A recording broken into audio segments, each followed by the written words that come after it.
Queridas, queridos, vamos a continuar con nuestra lectura y estudio de la biografía de Sigmund Freud, vida y obra de Sigmund Freud por Ernest Jones. Estamos en el capítulo cuarto, el estudiante de medicina. ¿En serio? No, esto ya lo habíamos leído. A ver, a ver, a ver. Permíteme un segundo. A ver, y esto ya lo leímos. Tengo abierto YouTube y pude ver. Aquí está. La carrera médica. Ajá. Comenzamos en la página 77 de el primer tomo, capítulo quinto, entonces, de 1881 a 1885. ¿Qué hizo Sigmund Freud, ya no como estudiante, sino como médico, digamos, recién egresado de la carrera? Ajá. Dice James Strachey, Ernest Jones. Cabe preguntarse cuál era el estado de ánimo de Freud durante los años que pasó en el laboratorio de Bruck, incompatible con todo posible plan tendiente a crear un medio de vida para el turno a todas luces necesario para su deficiente situación económica. Permítame un segundito, queridas, queridos. Listo, olvidé cambiar el fondo de pantalla y tenía yo a Melanie Klein. Vamos a ahorita regresar al texto. ¿Está grabando? Sí, sí, se está grabando. Entonces,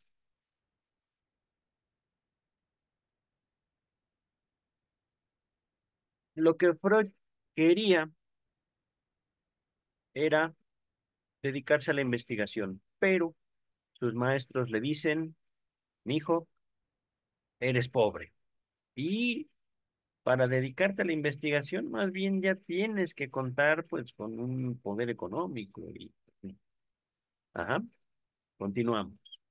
No cabe imaginar que viviera olvidado de una circunstancia tan evidente y ajeno al hecho sumamente probable de que esto lo obligaría de un modo o de otro a ejercer la medicina.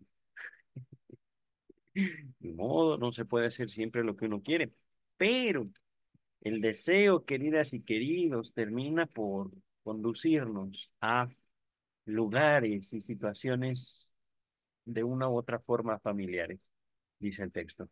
Pero salvó, soslayó, resolvió el problema por todo el tiempo que le fue posible. Y debió haber tenido poderosas razones para hacerlo. Dos de estas razones son fáciles de descubrir.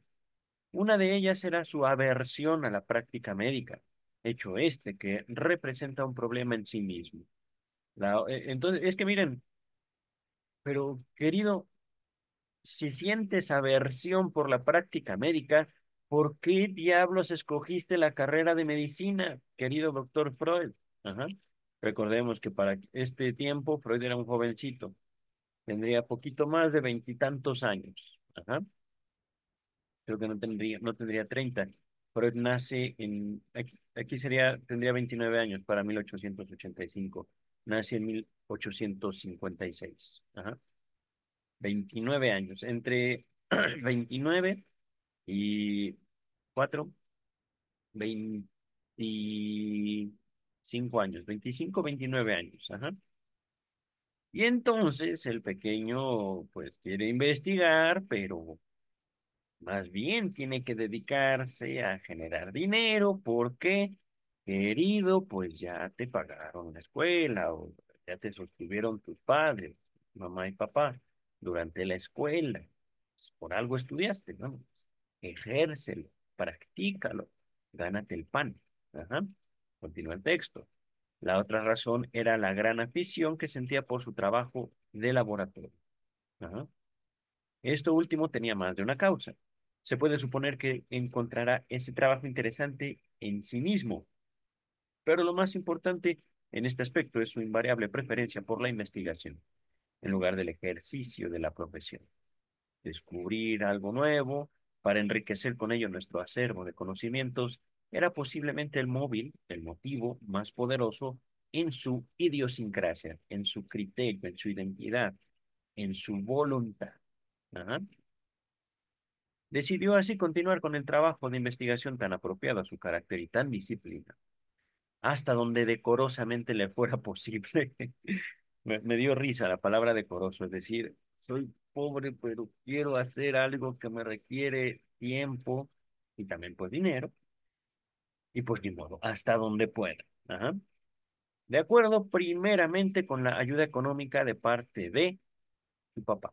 Aquí está su papá, que tan voluntariamente le fue acordada. Y más tarde, cuando esta ayuda le faltó, con la ayuda, el apoyo económico de sus amigos. No se entiende si son los amigos del padre o los amigos de Freud. Yo creo que fue lo segundo. Ajá.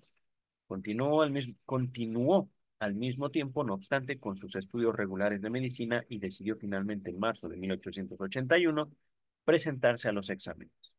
Esto debió haber atenuado sin duda sus autorreproches por los 3 años de retraso en la carrera, pero al mismo tiempo, como enseguida veremos, lo colocaron ante problemas aún más graves. Oh, queridas, queridos, si ustedes son estudiantes de lo que gusten y manden, medicina, psicología, economía, derecho, etcétera, etcétera, etcétera, gocen de su tiempo como estudiantes. Sí tienen presiones, sí tienen exámenes, pero la vida es fría, la vida a veces es cruel. Ajá. Aprovechen el tiempo y gocen todo lo que puedan. Ajá. Dice el texto, tu graduación aparentemente no dio lugar a cambio alguno de importancia. Pero él continuó trabajando como antes, durante 15 meses más en el Instituto de Fisiología, esta vez dedicándole íntegramente su tiempo. A los 2 meses fue promovido al cargo de demostrador, al que correspondían ciertas tareas de enseñanza, es decir, como apoyo para los maestros, entiendo eso. Retuvo el cargo desde mayo de 1881 hasta julio de 1882. Al mismo tiempo que hacía esto, se ocupó durante un año en trabajos avanzados de investigación sobre análisis de gases en el Instituto Químico de Ludwig, en el que era ayudante su amigo Luzgarten. Si bien la química era bastante de su agrado, no tuvo aquí ningún éxito, y más tarde solía referirse a este año dedicado a la materia como un tiempo perdido, cuyo recuerdo le resultaba humillante. En efecto, este año de 1882 fue designado por él posteriormente como el año más deplorable y más infructuoso de mi vida profesional. ¡Wow! De hecho, yo no hago esa clase, al menos para mí, esa clase, digamos, de comparaciones. Este año me fue muy bien. No sería una mala práctica. Pienso yo que hasta cierto punto me gustaría hacerlo. Ajá. ¿Qué hice yo este año? ¿Y qué quiero hacer? ¿Cuál ha sido mis mejores años y mis peores años de mi vida profesional? Ajá. Vamos a continuar. Pero él retuvo el cargo de demostrador durante 3 meses. Con el correr del tiempo, por lejos que estuviera la meta final, esto habría de conducirle al cargo de ayudante primeramente, luego al de profesor adjunto y finalmente al de profesor de fisiología en su querido instituto. Objetivo lógico de sus afanes. Pero al final del tercer semestre, en junio de 1882, se produjo un acontecimiento que puede ser considerado realmente como uno de los hechos decisivos de su vida. Un hecho que, antes de que transcurrieran muchos años, tuvo como consecuencia el que Freud se viera, primeramente, sin advertirlo él mismo, ya embarcado en su carrera definitiva. Creo que ya sé a qué se refiere, creo yo. Voy a cerrar ahorita eh, mi hipótesis, mi suposición. Este hecho fue la decisión de ganarse la vida como médico y renunciar a su cargo en el Instituto Bruck. ¿Pero por qué, querido doctor? Eso es todo un misterio. Esto es algo que, según entiendo, no quería. ¿Por qué lo hizo? A ver, he aquí como lo describe él mismo en 1923 en su autobiografía. Me parece que es presentación autobiográfica, se las dejo en la descripción, pero vamos a ver. Palabras de Freud. El hecho decisivo se produjo en 1882, cuando mi maestro, por quien yo sentía la más alta estima imaginable, corrigió la generosa imprevisión de mi padre, aconsejándome enfáticamente, en vista de mi mala posición económica, que abandonara mi carrera teórica. Seguí su consejo.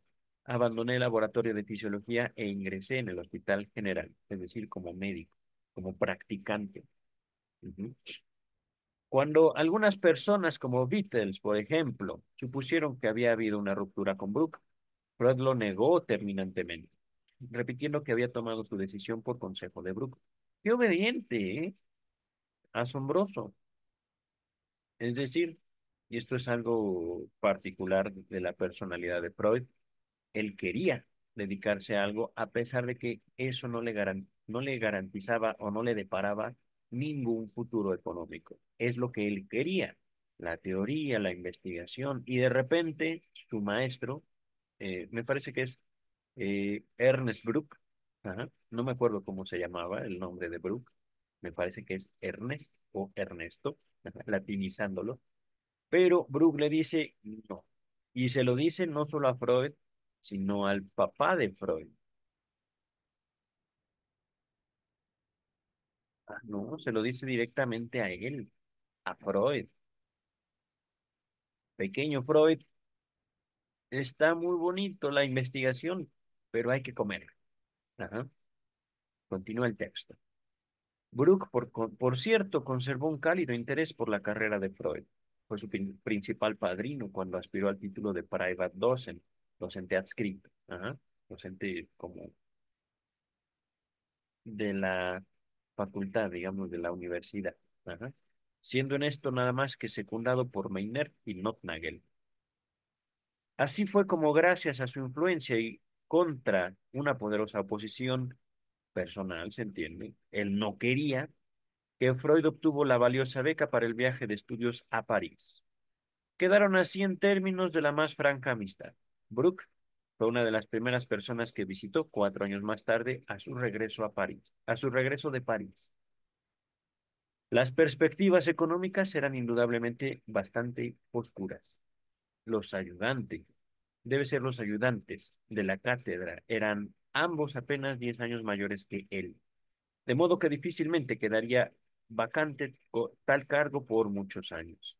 En cuanto a la cátedra misma, Freud contaba 69 años cuando falleció Exner, el sucesor de Bruck, de modo que, en el más favorable de los casos, ya se ve que habría debido ser una muy larga espera, es decir, ocupar el lugar de Bruck, ajá, de su maestro.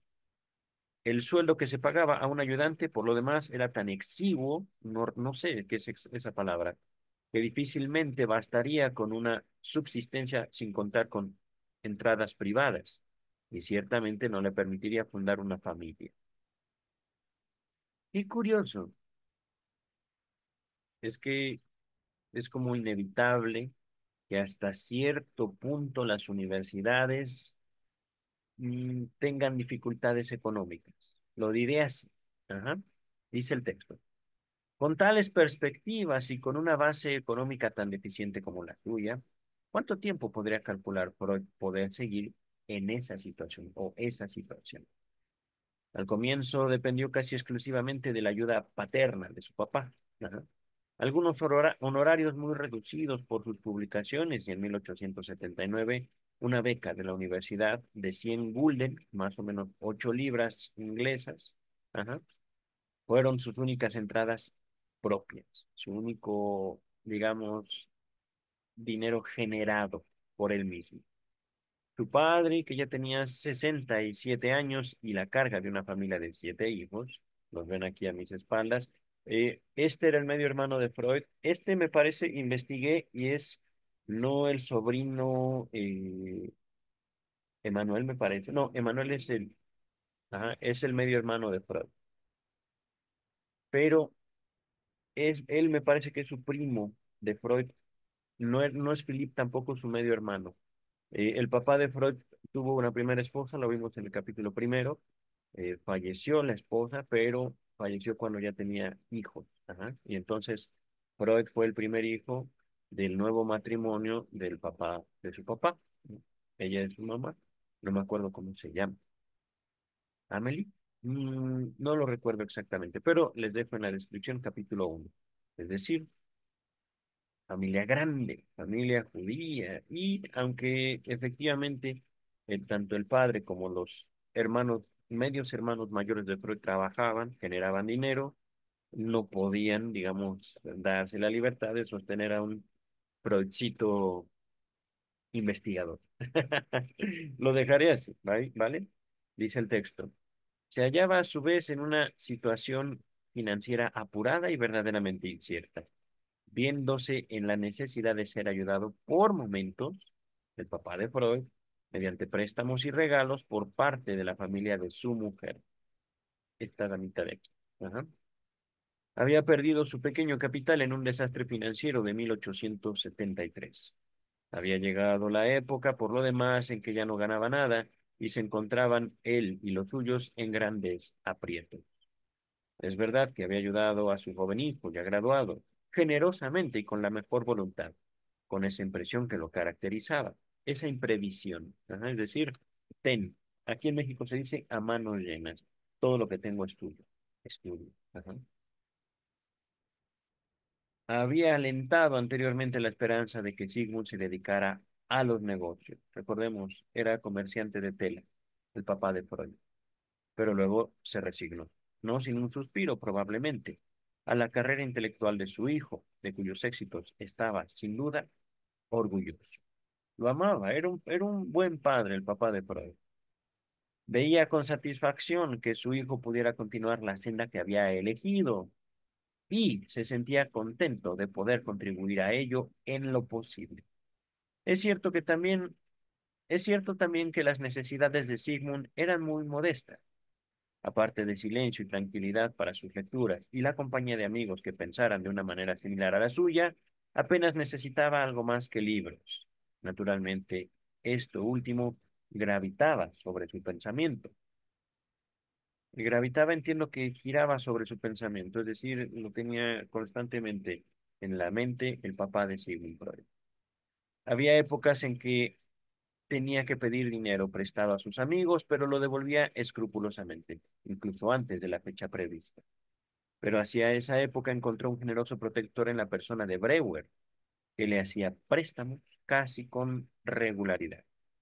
Hacia 1884 su deuda con Breuer ascendía a la considerable suma de 1.500 gulden, alrededor de 125 libras. Ajá. Y por supuesto, estamos hablando de un dinero que para el momento puede ser como bastante difícil de, eh, digo, no sé si existen las libras incluso después de la constitución de la Unión Europea. Esto es una carencia mía de conocimiento. Pero pensaba hacer la búsqueda, creo que será mejor continuar con la lectura. Digamos, Freud se endeudaba. Ujú. El cuadro en conjunto no era brillante. Cabe preguntarse sobre cabe preguntarse solamente cuál era el estado de ánimo del mismo Freud al respecto. Tenía 26 años. No había querido ser médico, pero se encontraba en un callejón sin salida, sin tener prácticamente perspectiva alguna de contar con un medio de vida. La falta de previsión y en este caso incluso de sentido de la realidad, ciertamente, parece cosa enteramente extraña al Freud que conocimos más tarde, tan sensible siempre a los aspectos prácticos de la vida. Es que, queridas, queridos, podríamos ser enemigos del dinero, pero al final forma parte de esta adaptación que hemos hecho como civilización, como cultura, como sociedad humana a la vida. Ajá. Dice el texto. El relato que más tarde hace de los hechos de esa época justifica incluso la impresión de que fue la persuasiva intervención de Brooke lo que le despertó bruscamente de un sueño, el sueño idealista de servir a la ciencia, al margen de toda consideración mundana. Eso es que aquí lo puedo entender, caballero, joven Sigmund Freud, pero efectivamente la vida no perdona. Los idealistas son los primeros en caer, dice el texto. En realidad, ni Freud era ciego de ningún modo a la realidad de su situación, ni su decisión fue inesperada. Desde el momento mismo de su graduación como médico, había contemplado, palabras de Freud, con creciente pesadumbre, tristeza, dolor, la inevitable decisión que se presentaba ante él. de abandonar el trabajo de laboratorio por el ejercicio de la medicina. Pero lo que llevó las cosas a su planteo decisivo fue un determinado momento, perdón, pero lo que llevó las cosas a su planteo decisivo en un determinado momento fue algo nuevo que ocurrió en su vida. Se había enamorado ciegamente. Más aún, en un jardín de, voy a leerlo así, no sé si así se pronuncia esta O, Moodling, Moodling, no sé cómo pronunciar la O con dos puntitos. Ajá. Moodling, dejémoslo así. En un histórico sábado 10 de junio había recibido de la dama, que no era otra que Marta Bernays, insinuaciones que le permitieron atreverse a proseguir su cortejo. Al otro día reflexionó sobre la situación y tomó una resolución. Miren, yo creía, fue mi hipótesis, mi suposición, que el papá de Freud había fallecido. Qué bueno que me equivoqué y qué bueno que fue el amor, querido joven Sigmund Freud, el que lo movió a buscar la vida. Eso es algo muy bello, ciertamente. Dice el texto, aun cuando Freud no mencionó nunca esto como motivo de su decisión, su resolución, fue evidentemente el hecho decisivo. Es muy propio de él no mencionarlo. Bernfeld observa, llamando la atención sobre el particular, que en las autoconfesiones esparcidas en sus escritos, Freud aparece a veces como malvado, parricida, ambicioso, mezquino, vengativo, pero nunca como enamorado.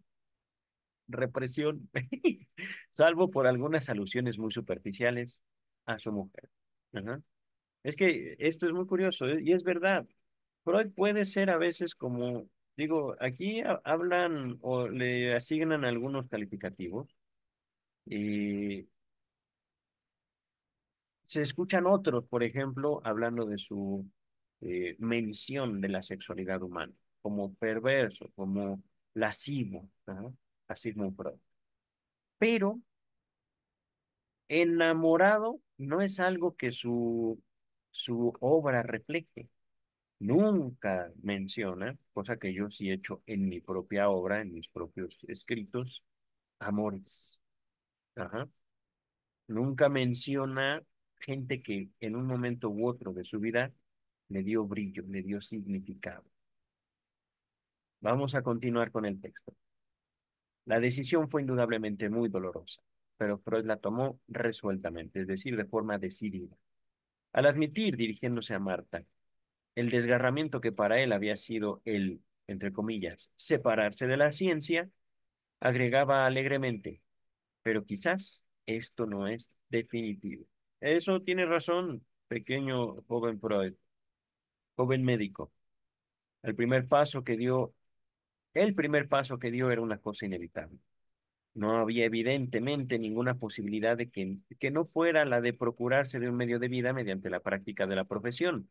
Y para lograr esto, salvo que se decidiera a mantenerse en los últimos peldaños de la profesión, era necesario adquirir alguna experiencia clínica en el hospital, cosa en la cual no había adelantado nada hasta entonces. En aquella época, los estudiantes de medicina, por lo menos en el continente, se entiende que en Europa, aprendían solamente en clases y demostraciones, sin adquirir ninguna experiencia personal en el cuidado de enfermos.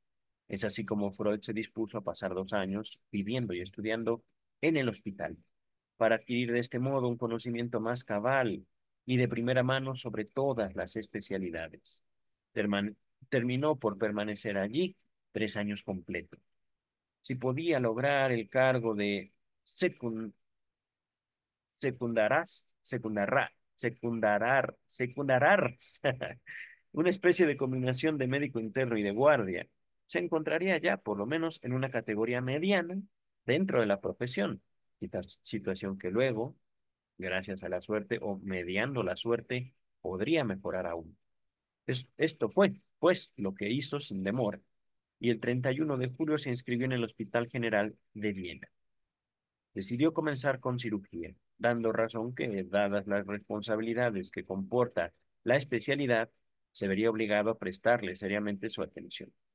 Y por otra parte, por estar ya habituado a hacer uso de sus manos. Esta labor le resultó físicamente muy pesada. y solo permaneció un poco más de 2 meses en las salas de cirugía. Las consultas se prolongaban de 8 a 10, luego de 4 a 6. De 10 a 12 tenía que ocuparse de leer la literatura referente a los casos que acababa de examinar. El jefe, el profesor Bill Roth, estaría probablemente de vacaciones, dado que Freud afirmó más tarde no haberse encontrado con él. El 4 de octubre visitó al gran Nothnagel, llevando una carta de presentación de Meiner. Nothnagel acababa precisamente de llegar de Alemania para ocupar en Viena la cátedra de medicina, que luego retuvo hasta su muerte, acaecida 23 años más tarde. Era muy grande la influencia de un hombre en esa posición, y Freud juzgó bien al suponer que su futura carrera, especialmente en lo que se refiere a su futuro ejercicio de la profesión, dependería mucho de la buena voluntad de Nothnagel. En una extensa carta hizo una descripción completa de la casa, de la apariencia personal y la manera de ser de Nothnagel, además de una escrupulosa reproducción de la entrevista. Nothnagel tenía dos ayudantes. Había una vacante, pero ya estaba comprometida, es decir, ya estaba asignada.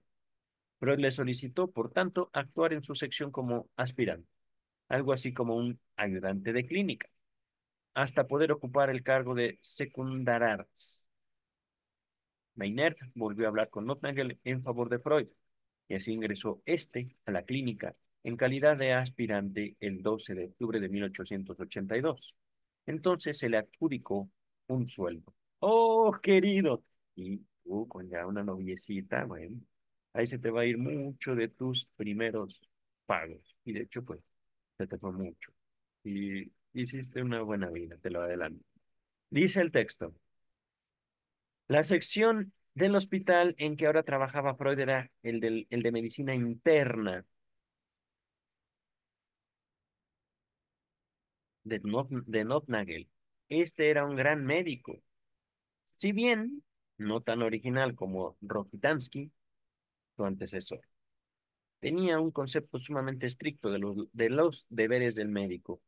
Dirigiéndose a los estudiantes, decía: aquel que necesita más de 5 horas de sueño no debe estudiar medicina. Entonces yo no puedo. El estudiante de medicina debe asistir a clase desde las 8 de la mañana hasta las 6 de la tarde. Después debe ir a su casa y quedar estudiando hasta bien tarde de noche. Tenía, además, un carácter generoso y noble, y era idolatrado tanto por sus alumnos como por sus pacientes. Un buen médico, entonces.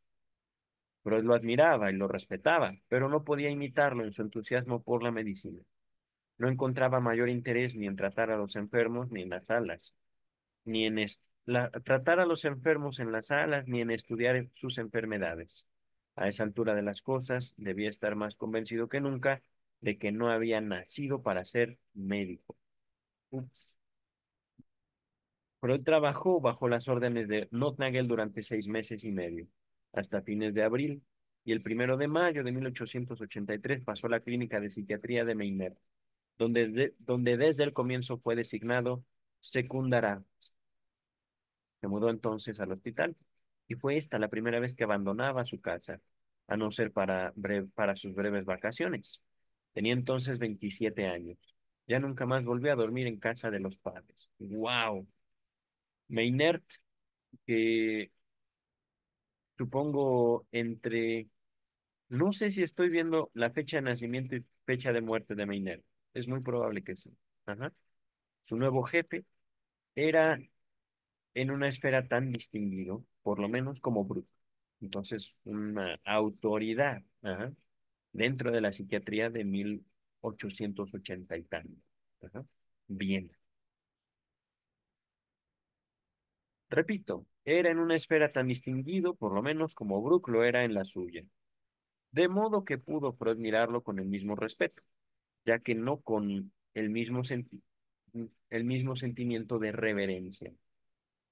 Las de Maynard fueron las únicas clases de medicina que despertaron su interés como estudiante. En sus obras debemos hablar del gran Maynard, cuyos pasos he seguido con tanta veneración. Y a pesar de amargos desengaños personales que llegaron años después, siempre lo recordaba como el genio más brillante que jamás hubiera encontrado. Freud compartía la opinión general de que Meiner era el más grande anatomista del cerebro de su tiempo, pero la opinión de que él tenía, pero la opinión que de él tenía como psiquiatra era mucho menos entusiasta. Sin embargo, es en su trabajo sobre la perturbación llamada amencia de Meiner, una psicosis alucinatoria aguda, donde obtuvo la viva impresión del mecanismo de realización de deseos. Wish fulfillment. Aquí no sé por qué está en inglés. Ajá. Y quiero hacerles este comentario. Como tal, eh, estas frases no están así en la traducción, la Standard Edition. Eh, Recuerdo capítulo 3 de la interpretación de los sueños, el sueño como cumplimiento de deseo. Ajá, cumplimiento. Puede ser que vaya en ese sentido. El sueño como cumplimiento de deseo. Les dejo toda la interpretación de los sueños en la descripción de este video, pero estoy entendiendo esta lectura de esa manera. Ajá. Que tan ampliamente habría de aplicar más tarde en sus investigaciones sobre el inconsciente. Aquí esto puede parecer un poco oscuro. Ajá. Por supuesto, primero que nada, esta es una construcción de Ernest Jones. Ajá. No es algo que Freud haya escrito como tal, pero tiene sentido, queridas y queridos. Ajá. Freud, de la mano de la enseñanza directa de un gran maestro, obtiene una viva impresión de algo que con sus propias palabras denominó, aquí dice realización, yo puedo sustituir esta palabra como cumplimiento de deseo. Ajá. Capítulo 3 de la interpretación de los sueños. Y es curioso también como el deseo, como no un concepto, sino como una idea, una palabra, algo a lo que Freud quiere apuntar a lo largo de toda su obra, es una constante y al mismo tiempo es un gran vacío. No hay ni un solo texto, además del capítulo 3 de la interpretación de los sueños, que hable como tal del deseo. Ajá. Vamos ahorita a continuar con el texto. Ese sería un buen trabajo de investigación, el deseo en Freud. Ajá. Permítanme un segundito. Estamos en la página 84. Miren, vamos a darle. Está linda la lectura. Freud permaneció en la clínica de Maynard 5 meses, 2 en la sala de hombres y luego 3 en la sala de mujeres. En eso consistió toda su experiencia de carácter puramente psiquiátrico. En sus cartas de la época se mostraba entusiasmado por el estímulo que decía hallar en la actitud de Meiner como maestro, una persona que estimula más que una legión de amigos. ¡Wow! El trabajo era intenso y las 7 horas diarias en la sala resultaban apenas suficientes. Estaba decidido a dominar la materia, la psiquiatría, y leía continuamente acerca de la misma, en Esquirol, Morel, etcétera, autores de tiempo de Freud, ¿vale? No dejó de señalar lo poco que sobre el particular entendían los psiquiatras. Sobre el particular, entiendo que es sobre la persona común. Ajá. No, no entiendo realmente esta frase. Hay muchas interpretaciones, ajá, sobre el particular. ¿Qué es lo que busca la psiquiatría? Ajá. Lo voy a leer así, lo voy a entender así. Ajá. Los meses que pasó en la clínica psiquiátrica fueron satisfactorios en más de un aspecto. Freud afirmaba haberse hecho muy buenos amigos entre los médicos internos. Palabras de Freud. De manera que no debo ser una persona absolutamente insoportable. Ah, qué lindo. Cuando los secundarats se unieron para presentar a las autoridades una protesta por las escasas comodidades del Instituto Patológico, designaron como portavoz a Freud, que evidentemente empezaba a destacar entre los demás.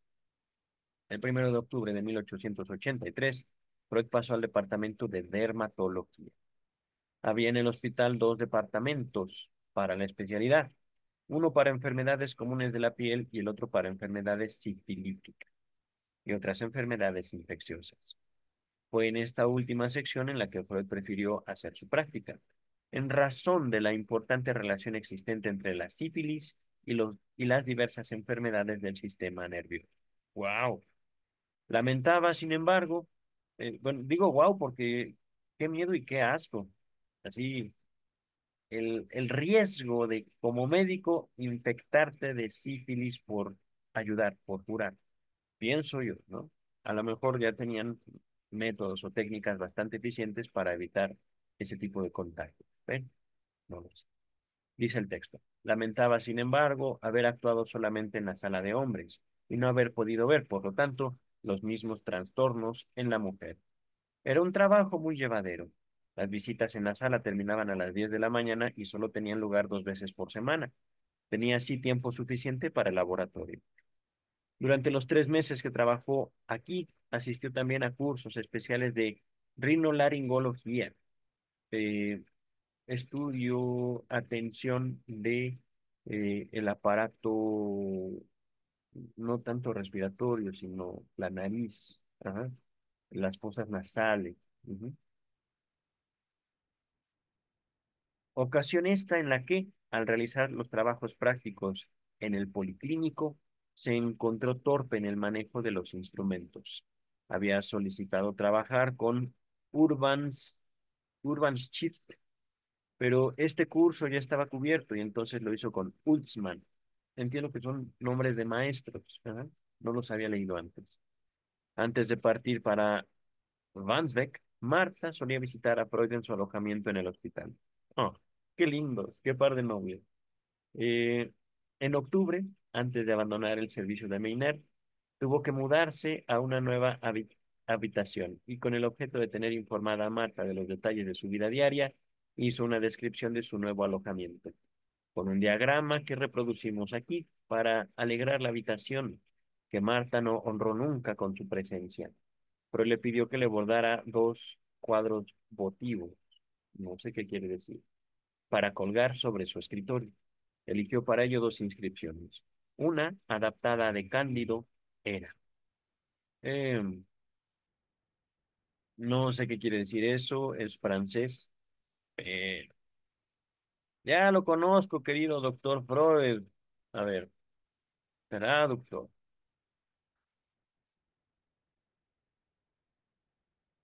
Este es francés. Bueno, voy a poner el texto. Permítame. Ahorita ustedes siguen viendo el texto de Freud, el texto de Jones, traducido del francés. Eh, les muestro. Trabaja sin quejarte. Ajá. Trabaja sin quejarte. Por favor, querido, no te quejes. Ajá.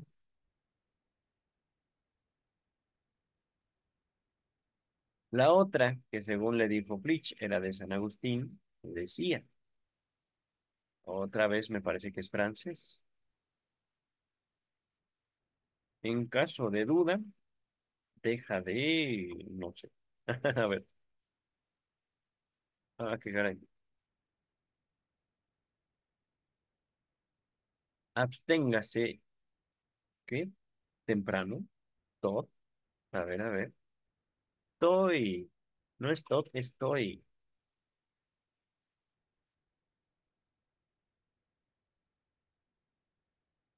En caso de duda, absténgase. Ya no sé qué están viendo ustedes. Están viendo el texto de Jones. Ahí tienen, queridas, queridos, palabras de aliento de un par de novios, jovencitos. Otra, 3 años más tarde, cuando se iniciaba en la práctica médica, le hizo bordar una tercera inscripción, esta vez con una frase favorita de Charcot. Guau, guau, guau.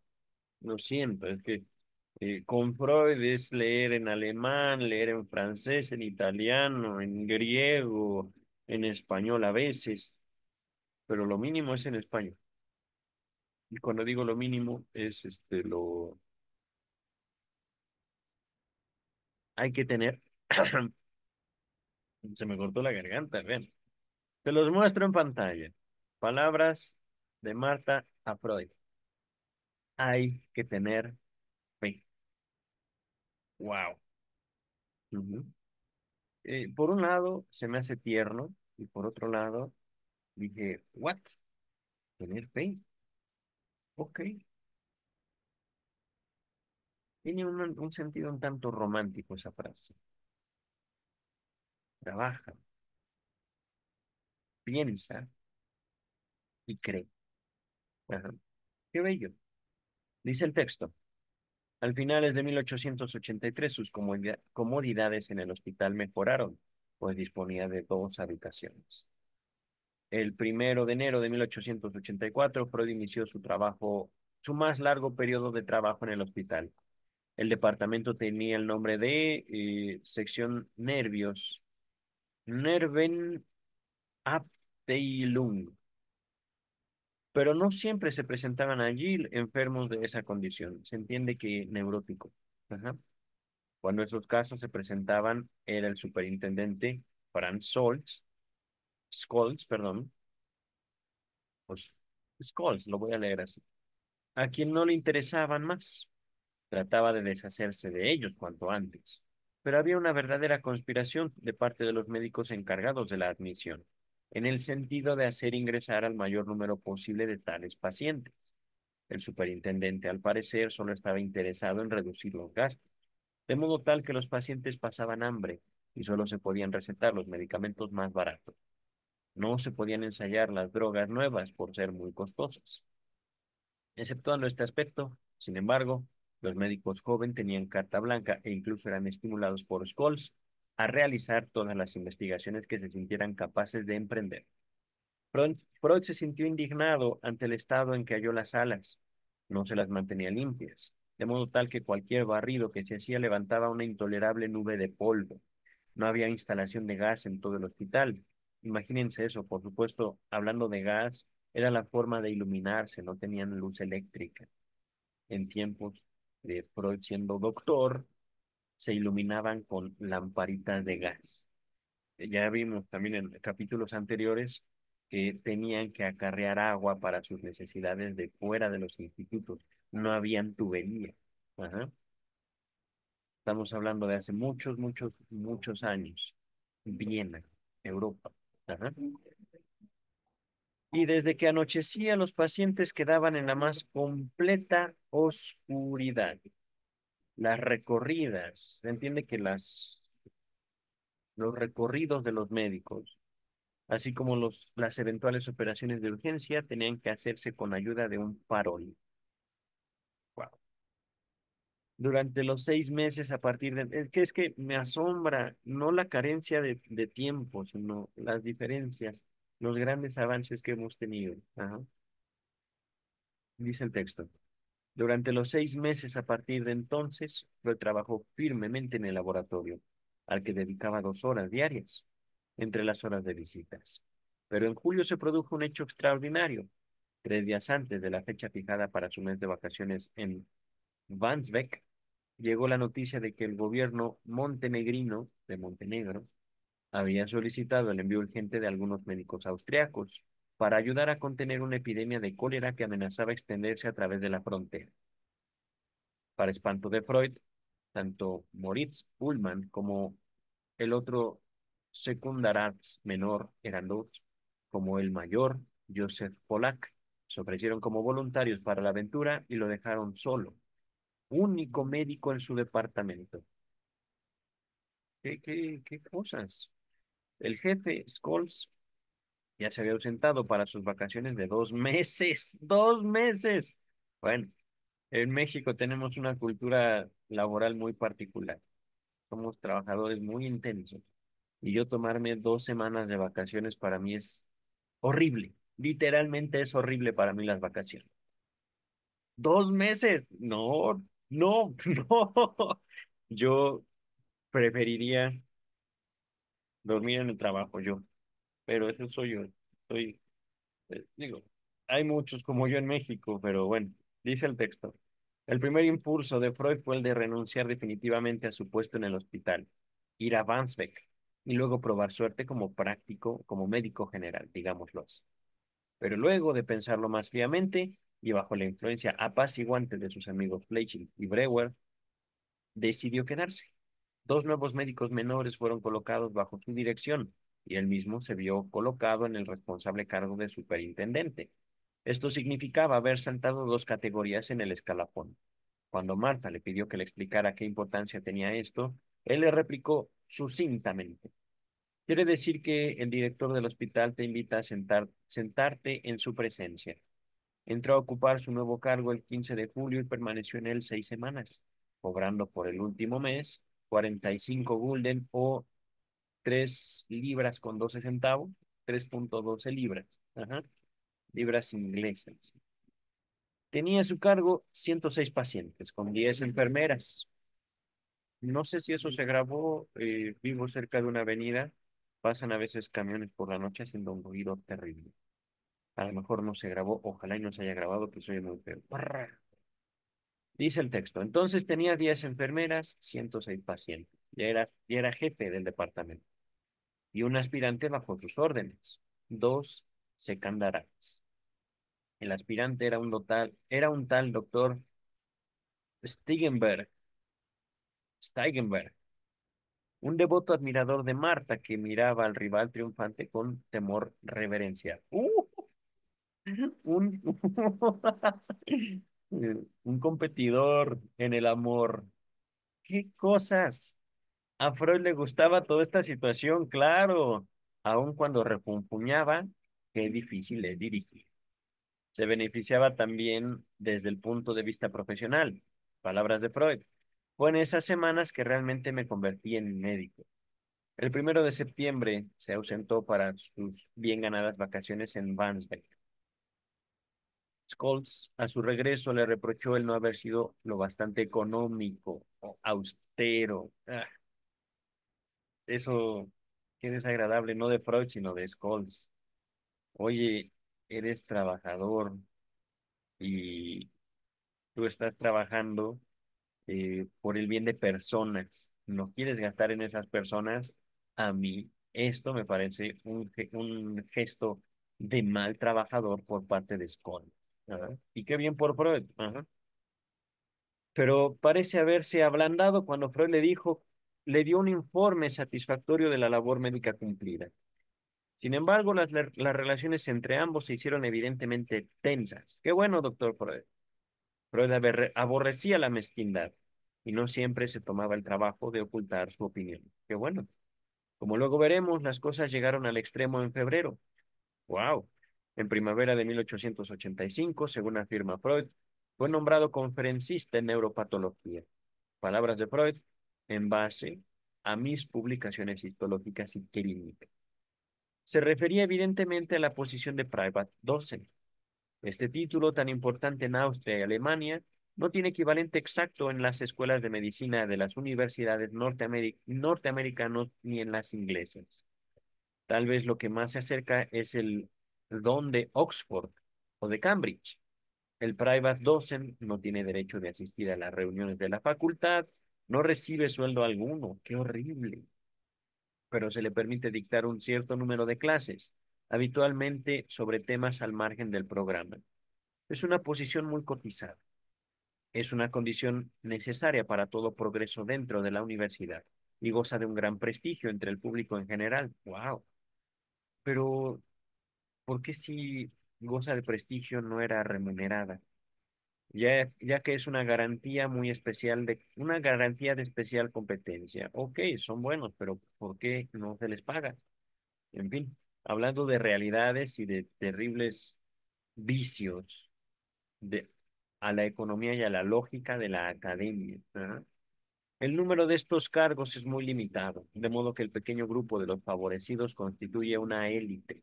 Wow. Desde el principio, bueno, es que miren, ¿de qué me sirve ser una maldita élite que no me beneficia de cuestión económica? No se me paga, no se me hace justo a mí, pero vamos a continuar. Desde el principio de su carrera médica, Freud tuvo bien presente esa finalidad. Lo que le importaba en esto no era solamente la posición profesional correspondiente, sino la enorme ventaja que representaba en cuanto a la seguridad que prometía de un ejercicio profesional que le permitiría casarse. En 1883 había tenido la esperanza de que el método de impregnación que había ideado tendría un éxito suficiente como para asegurarle esa recompensa. pero un año más tarde se vio evidentemente que su tesis tendría que basarse sobre las investigaciones que por entonces estaba realizando sobre la anatomía del bulbo raquídeo. En mayo de ese año tenía la esperanza de poder presentarse en la próxima Navidad, pero en junio se sintió tentado de apartarse de ese plan al recibir un ofrecimiento de viaje por cuenta de un paciente psicótico a quien le daban 10 meses de vida, probablemente un caso de parálisis general. Durante ese tiempo ganaría 3.000 gulden, como alrededor de 240 libras, lo que importaría la posibilidad de adelantar un año íntegro el casamiento. ¡Wow! Una cantidad importante entonces, un buen pago, pero significaría también abandonar el hospital para siempre y renunciar a presentarse para optar al cargo superior. A pesar de la impaciencia de su largo noviazgo, no vaciló en la elección y continuó en su cargo. ¡Wow! Había estado ganando dinero mediante un curso que dictaba sin autorización legal, y un colega más antiguo lo desplazó en el mismo. Se preguntaba, por lo tanto, si tendría la posibilidad de llegar a ser docente antes de terminar el trabajo sobre anatomía con el que había contado para el caso. Breuer opinó, Breuer opinó que sí, y cuando se dirigió a Notnagel para pedirle su opinión, el gran hombre no solo se mostró sumamente benévolo, sino que le expresó su confianza en el triunfo de Freud de una manera realmente empática. Le aseguró que no faltaría a la reunión en que ellos se decidirían y que él se bastaba para lograr el resultado apetecido, cualquiera que fuera la oposición. ¡Wow! ¡Qué lindo maestro! Envalentonado de este modo, Freud envió su solicitud el 21 de enero de 1885. En la reunión del 24 de enero se designó en la facultad una comisión compuesta por Meinert, Bruck y Notnagel para ocuparse de esta solicitud e informar de los resultados a la facultad. El 1 de febrero, 1885, debe ser, Bruck comunicó brevemente su opinión a la comisión. Los trabajos microscópico-anatómicos del doctor Freud han tenido una aceptación general en cuanto a sus resultados, en la medida en que hasta el presente han podido ser puestos a examen, han sido confirmados. Conozco bien su labor y estoy dispuesto a firmar cualquier informe en que se recomiende la aceptación del solicitante. Es mi deseo asistir a la reunión de la comisión, si ésta llegara a ser necesaria. El 5 de febrero, Notnagel se declaró solidario en la opinión de Bruck y el 28 del mismo mes, Bruck presentó en una reunión de la facultad el informe de la comisión redactado por él y refrendado por Meiner y Notnagel. ¿Es Meiner o Meiner? Meiner. Otro error de imprenta. Ajá. Acá dice Meiner. Ajá. En su informe, Bruck analizó cuidadosa, extensa y elogiosamente los trabajos histológicos de Freud. Terminaba con la recomendación siguiente, palabras de Bruck. El doctor Freud es un hombre de buena cultura general, de carácter tranquilo y serio, un trabajador excelente en el campo de la neuroanatomía, de fina destreza, visión clara, vastos conocimientos, un cauteloso método para la deducción y dotado del talento de la expresión escrita bien organizada. Sus hallazgos gozan de aprobación y confirmación. Su estilo en las conferencias es transparente y seguro. Las condiciones del investigador científico y del docente bien dotado se unen de tal manera en él que la comisión hace al honorable colegio la sugestión de que sea admitido a las ulteriores pruebas de aptitud. En la reunión de la facultad, esta documentación fue inmediatamente aceptada por 21 votos contra 1. Esta era la fase decisiva. Y la buena nueva, la buena noticia fue inmediatamente telegrafiada a la novia. Qué lindo, ¿eh? Eh, por supuesto, pues no había teléfonos. Imagínense eso, nosotros que tenemos estas cositas y que podemos así simplemente mandar mensajes a cualquier parte del mundo inmediatamente. Y este caballero vivía en una época, Sigmund Freud, en la cual para poderle decir a su novia una muy buena noticia, tenía que mandar un telégrafo, ir a una oficina, pedirle a alguien, envía este mensaje de aquí a allá. Y por supuesto, no sé cómo, eh, si los mensajes telegrafiados ya luego eran llevados como cartas a la dirección de la interesada, que en este caso, la novia de Freud. 3 meses después recibió la invitación de presentarse al examen oral el 13 de junio y esto hizo surgir el angustioso problema del traje. Pero quería usted ser investigador, querido doctor Freud. Fueron comprados el sombrero de copa y los guantes blancos, pero quedaba el difícil problema de si convenía alquilar el traje de etiqueta referido o mandar a hacer uno sin perspectivas de poderlo pagar. Uf, Freud adoptó por lo último. En fin, decisiones de jóvenes. Habían otros dos candidatos. Freud fue el primero en ser conducido al recinto. ¡Qué emoción! En que estaban sentados 7 u 8 de los grandes. Fue interrogado primero por Bruck y luego por Meiner sobre anatomía, patología de la médula espinal, tema este en que se sentía bien a sus anchas, bien con buen conocimiento. También estuvo que Bruck lo siguió afuera del recinto para decirle que su exposición había sido excelente y expresarle su propio elogio y el de los otros profesores presentes. ¡Ah, qué bello! ¡Qué emoción! Un relato completo de lo acontecido fue inmediatamente despachado a Marta, con su novio. El 20 de junio la facultad decidió, pero esta vez solo por 29 votos contra 3, perdón, 19 votos contra 3, permitirle dar la conferencia de prueba. Aquí se trataba ya de un acontecimiento público, que fue debidamente anunciado en los periódicos. Imagínense eso. Freud se hizo viral en su comunidad. Ajá. Tuvo lugar en la sala de clases del Instituto de Bruck. Palabras, supongo que de Freud, donde había hecho con inigualado entusiasmo mi primer trabajo y donde había abrigado la esperanza de llegar a ser el ayudante de mi jefe. ¿Será esto un presagio de que, después de todo, me será dado volver al trabajo científico y a la teoría? ¿Crees en los presagios? Le preguntó a su novia seguramente. El tema elegido fue los haces vulvares del cerebro.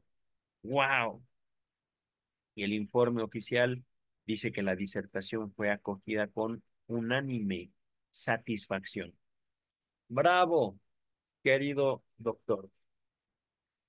Y qué emoción también por ese triunfo de un jovencito. El 18 de junio, perdón, julio, la facultad decidió recomendar a Freud para la designación como private docent en neuropatología. Pero con esto no se habían terminado aún las formalidades. El 8 de agosto se le requirió que se presentara en la jefatura de policía para comprobar si por su carácter merecía el honor del nombramiento. Qué raro, pero bueno, procedimiento. Es que, ok, Facultad de Medicina, docente adscrito, private docent, neuropatología. Y ahora vete a la policía para ver si tu carácter es meritorio. ¿Cuánta, cuánta evaluación? Y su conducta pasada había sido irreprochable.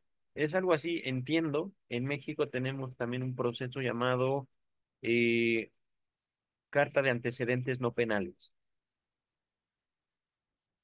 Ujú.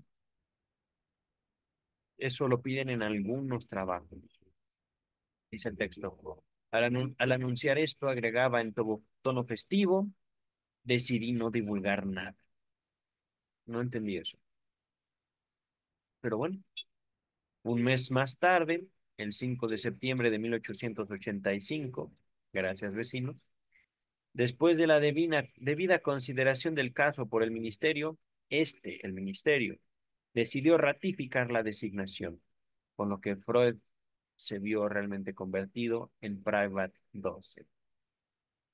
Freud trabajó en la llamada sección nerviosa de Scholz, solo 14 meses, no 20, como afirman otros autores. Hacia finales de febrero de 1885, el director del hospital le informó que Scholz quería que se lo trasladara a otro departamento. Maldito Scholz. Maldito en serio. Freud protestó ante Scholz, pero fue en vano. Habían tenido ciertas discusiones acerca de su diferente manera de concebir la dirección de un hospital. Fue así como el 1 de marzo entró al departamento oftalmológico. 3 meses trabajó aquí y el 1 de junio fue trasladado al departamento dermatológico. Pero un día antes recibió de Orbe Steiner la invitación de trabajar como suplente en un sanatorio de enfermedades mentales que éste tenía a las afueras de Viena, en Oberdublin. Lo voy a leer esto como Dublin. Ajá. Fue autorizado por su jefe para aceptar la posición y el 7 de junio se hizo cargo del nuevo puesto. Le daban alojamiento y comida y 100 gulden. El médico interno jefe del sanatorio era el profesor Leidesdorf, que le tomó simpatía a Freud y le ayudó más tarde de diversos modos. Era una institución de categoría social elevada y Freud tuvo que usar, para desempeñarse en forma apropiada, sombrero de copa y guantes blancos.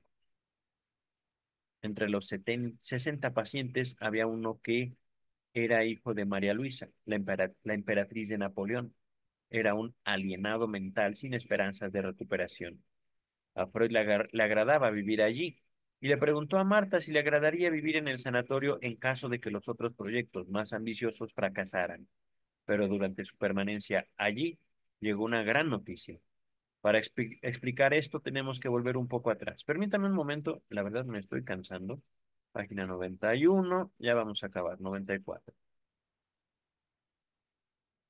Volver un poco atrás, dice. En la carta del 3 de marzo de 1885, Freud exponía su idea de solicitar un stipendium, beca para viaje de estudios que el ministerio ofrecía entre los graduados al candidato triunfante entre los secundarats menores. El monto ascendía a la magnífica suma de 600 gulden, alrededor de 48 libras, e iba acompañado además de una licencia de 6 meses.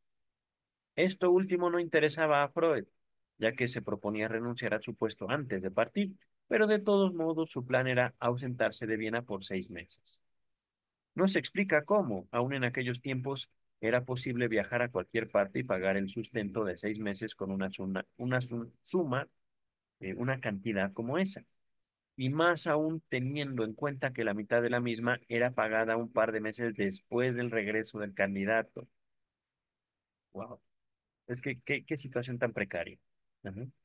Pero Freud no se dejó nunca disuadir por obstáculos de esa naturaleza e inmediatamente decidió, de ser posible, dirigirse a París, a la clínica de Charcot. Pero conociendo, como conocía, el papel decisivo en que Viena desempeñaba el favoritismo, no tuvo esperanzas de ser el feliz agraciado por la beca. El plazo de presentación de la solicitud expiraba el 1 de mayo y la reunión en que se tomaría la resolución iba a realizarse un mes más tarde, lo cual concedía a los candidatos algunas semanas para procurarse el necesario apoyo. Freud se entregó inmediatamente con todo empeño a esta tarea. Y en esta actividad, y entre esta actividad y la preocupación que le creaban sus inciertas perspectivas de éxito, su trabajo durante los 2 meses que le siguieron fue muy escaso. Su amigo Lutzgarten le consiguió el apoyo del profesor Ludwig, un nuevo primario del Abteilung o superintendente del departamento en que trabajaba Freud.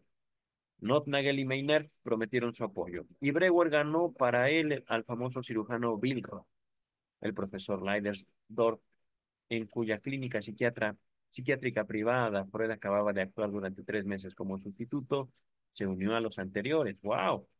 Asegurando además el apoyo de Politzer, el famoso otólogo, y otros más. ¡Qué impresionante! De repente, el mundo conspira para apoyar a un jovencito Sigmund Freud.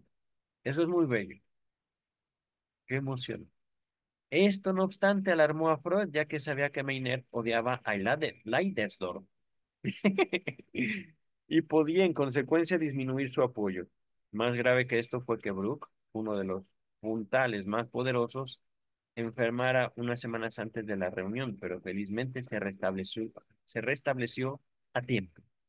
Cuando ya se acercaba el momento de la designación, Freud calculó que podría contar con 8 votos sobre 21. Había otros dos candidatos y cuando supo que uno de ellos era sobrino del influyente profesor Brown, consideró casi perdido su caso. Había, es cierto, posibilidad de que un empate en los votos le permitiera triunfar como tercero en discordia, pero también esta esperanza quedó desvanecida cuando al peligroso sobrino se le aconsejó que desistiera a su causa, perdón, que desistiera a causa de su temprana edad. Cuando llegó el día 30 de mayo y se reunió el consejo para constituirse en jurado, Freud escribía con tristeza: este es el día en que algún otro conseguirá la beca.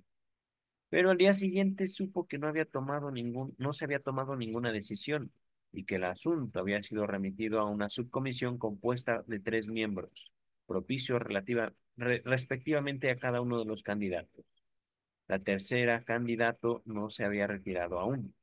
Se mostró fastidiado por esta postergación de una inútil esperanza. Pasaron 3 semanas entre argumentaciones de una parte y de la otra.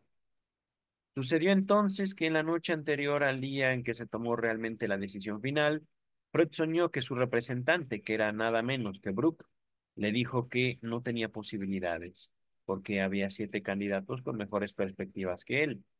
Dado que en la familia de Freud había fuera de él, entre varones y mujeres, 7 hermanos, no era difícil advertir el carácter de reaseguramiento que tenía este sencillo y breve sueño. Entre todos ellos había sido sin duda no solo el más promisor, sino también el más favorecido. Y cualquier clase de arre- arrepentimiento que hubiera podido sentir a este respecto estaba representado en el sueño por la severa figura de Brooke, a quien sabía, no obstante, que podía confiar sin reservas. Al día siguiente, 20 de junio, envió a su dama una carta diri- ditirámbica, palabra muy rara para mí. Ajá. Yo nunca la uso, es la segunda vez que la leo, pero vamos a ver. Carta ditirámbica. Ditirámbico. Ditirámbico, perteneciente o relativo al ditirambo. Ditirambo. Alabanza exagerada, encomio excesivo. Adulación, linsoja. Su unión con ella le parecía ahora mucho más cercana que antes. Había ganado por 13 votos contra 8. Palabras de fuera. Oh, qué maravilloso va a ser. Vendré con mucho dinero y me quedaré mucho tiempo contigo. Y voy a traer alguna cosa hermosa para ti. Y luego iré a París y llegaré a ser un gran savant. Y volveré a Viena con una gran aureola. Después nos casaremos pronto. Y yo voy a curar a todos los enfermos nerviosos incurables. Y tú cuidarás de mí. Y yo te besaré hasta verte contenta y feliz. Y desde entonces viviremos felices. Unos días después, Fleischl le dijo que lo que había validado el éxito fue la apasionada intercesión de Brooke, que había causado sensación general. ¡Qué bello maestro! El último día de agosto de 1885, Freud dejó el Hospital General para siempre, luego de haber vivido y trabajado allí exactamente 3 años y un mes. Esto señalaba casi el final de su experiencia en medicina general. Las 19 semanas que pasó en París las dedicó exclusivamente a la neurología. Luego, durante 3 semanas, estudió en Berlín bajo la dirección de Baginski, enfermedades de los niños. Materia esta de la que no se había ocupado durante su preparación en Viena.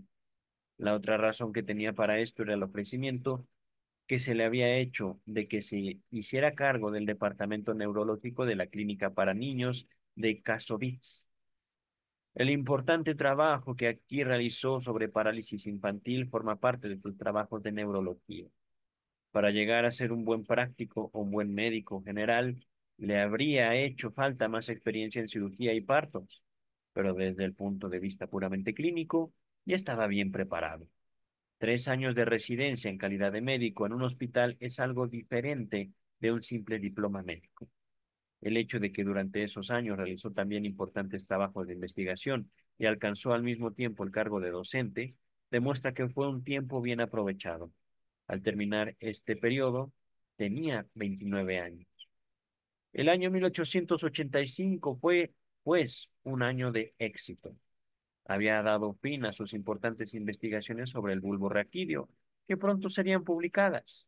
Logró su propósito de visitar a Charcot en París y pudo presentarse como private docent en neuropatología.